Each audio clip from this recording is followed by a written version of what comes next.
আমার সোনার বাংলা, আমি তোমায় ভালোবাসি।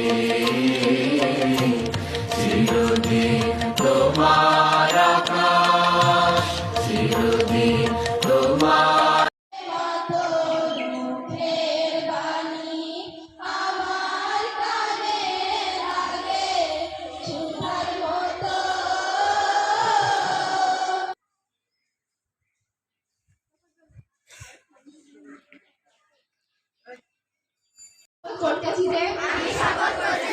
মানুষের সেবায় নিজেকে অনবরত থাকিব।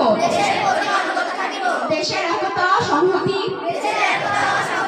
বজায় রাখিবার জন্য সচেষ্টায় থাকিব। আমি নিজে অন্যায় ও দুর্নীতি করব না। বাংলাদেশ।